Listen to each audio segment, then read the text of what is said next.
berarti 10 malam terakhir, malam-malamnya ganjil kan ya. Tapi nuzulul Quran tanggal berapa? 20. Jadi benar yang mana? 17 Ramadan atau 10 hari yang akhir? 10 hari terakhir. Gak kepikir ya sampai sekarang ya? 17 Ramadan atau 10 hari yang terakhir? 10 hari terakhir. Jawabannya dua-duanya benar. Kok bisa dua-duanya benar? Iya, karena Al-Quran itu diturunkan dua kali. Pertama, diturunkan dalam bentuk yang penuh dari langitnya Allah, Lahul Mahfuz, kepada langitnya manusia.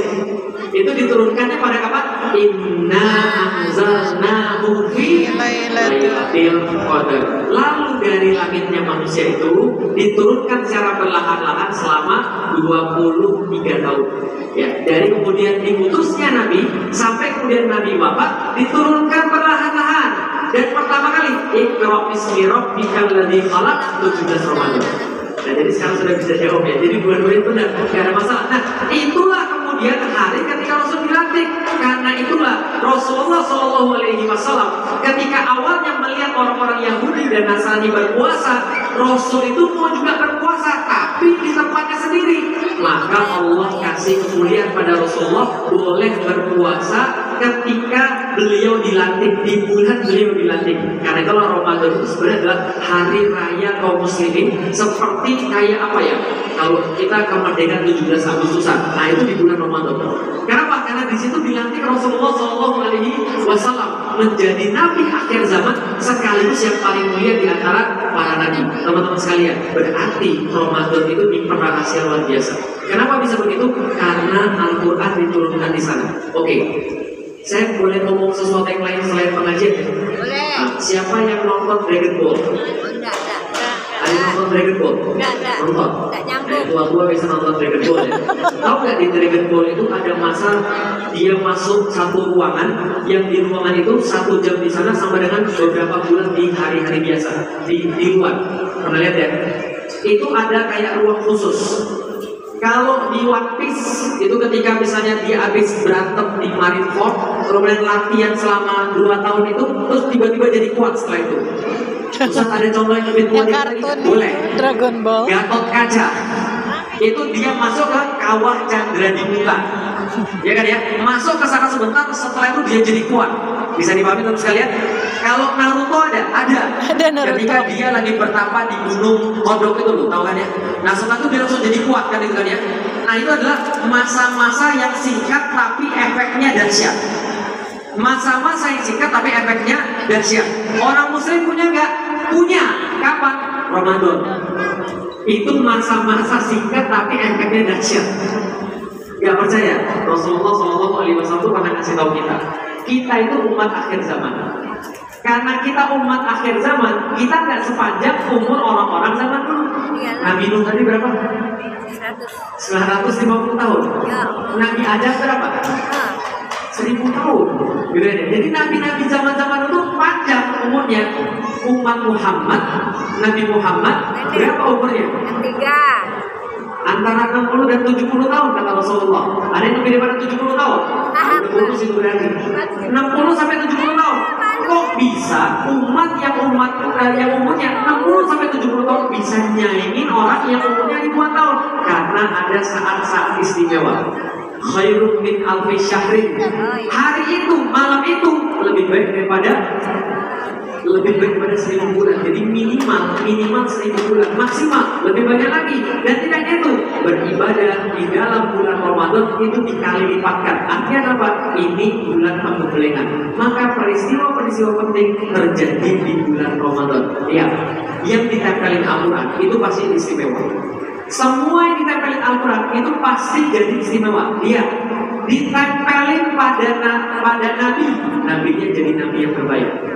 Ditempelin pada 1 bulan, bulannya jadi bulan yang terbaik. Ditempelin di 1 malam, malamnya jadi malam yang terbaik.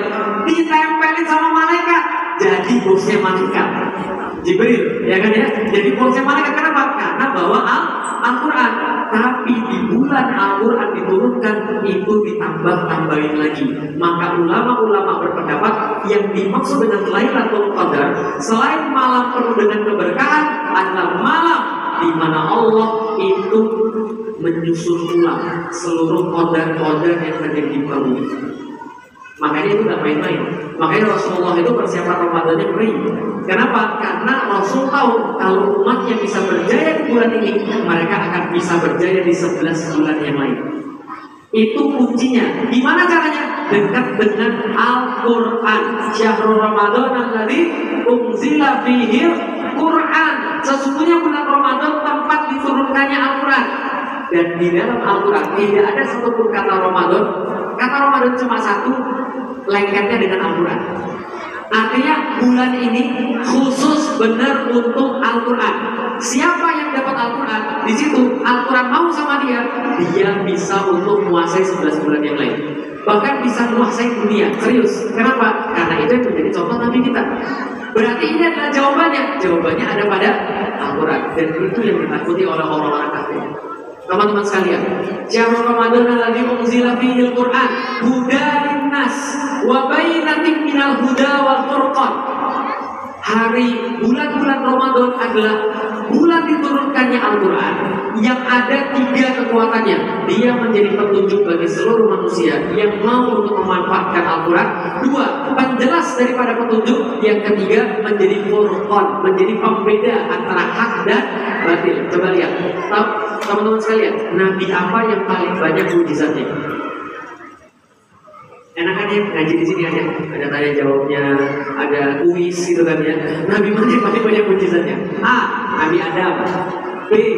Nabi Nuh. C. Nabi Musa. D. Nabi Muhammad. Yang mana? A, B, C atau D? Yang A Adam. Gak ada, oke. B. Nuh. C. Musa.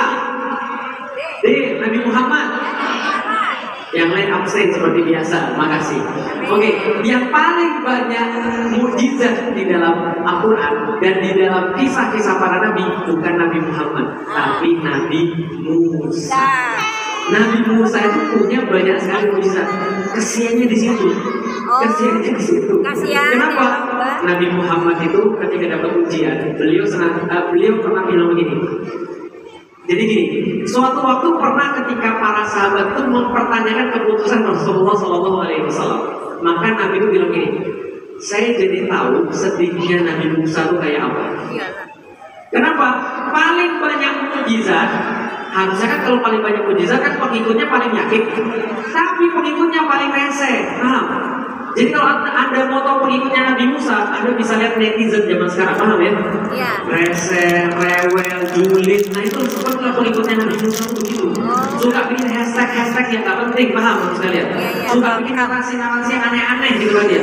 Tiba-tiba bikin hashtag Musa murah, kira-kira begitu. Kan parah. Kenapa? Karena mereka tidak pernah melihat Nabi Musa mandi bersama mereka. Nabi Musa sangat lembut hatinya dan gak pernah mandi bersama-sama orang kecuali kemudian tanpa pakai kain, paham ya?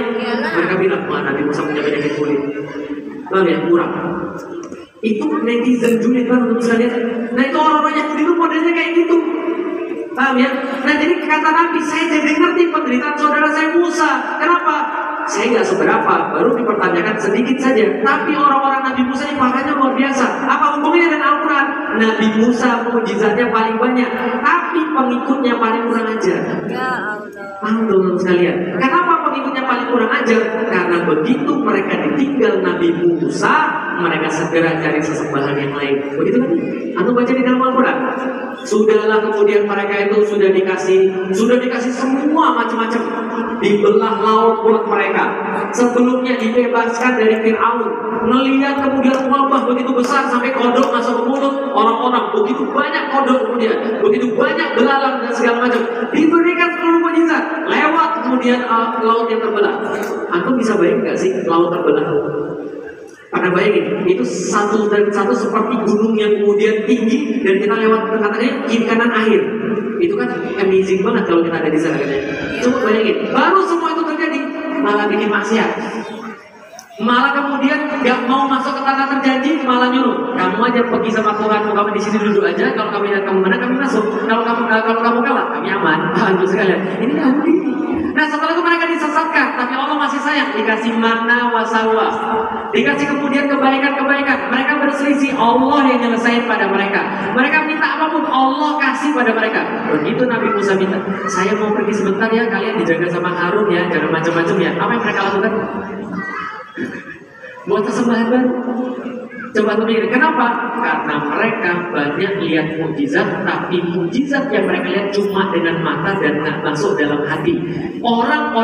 Nabi-nabi terdahulu Allah kasih mukjizat, tapi mukjizatnya tidak permanen. Maka begitu satu nabi lewat atau satu nabi wafat, diganti oleh Allah dengan nabi yang lain yang bawa mukjizat yang lain. Coba lihat. Kalau saya bilang sama Anda, saya ini nabi loh, percaya nggak? Enggak. Percaya nggak kira-kira? Orang zaman dulu juga gitu. Musa bilang, saya nabi loh. Orang bilang, itu ngarang kali. Lu kan anak orang miskin. Ya Allah. Lu kan nggak sekaya gue, masa lu yang nabinya? Gimana cara nabi membuktikan kalau dia adalah nabi? Pakai mujizat. Paham sampai di sini? Tapi kalau nabinya sudah wafat gimana? Nggak ada mujizat lagi. Sedangkan Nabi Musa bawa Tauratnya ditinggalin orang. Kenapa? Nah orang nggak lihat mujizat lagi. Diganti dengan Yusha bin Nun, bisa menghentikan waktu, gitu kan ya? Orang lihat bener dia Nabi, ikutin dia, kan gitu kan ya?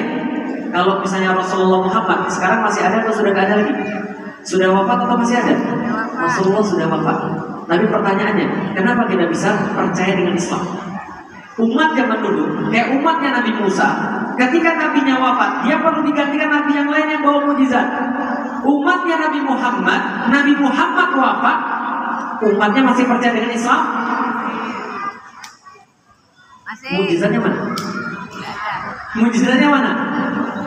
Itulah pertama kalinya Allah menggabungkan risalah dengan mujizat. Allah gabungkan risalah dengan mujizat. Risalah Musa Taurat, mujizatnya beda. Risalahnya Isa Injil, mujizatnya beda. Tapi di Nabi Muhammad mujizat sama risalah jadi satu. Kenapa? Nabi akhir zaman tidak ada lagi nabi.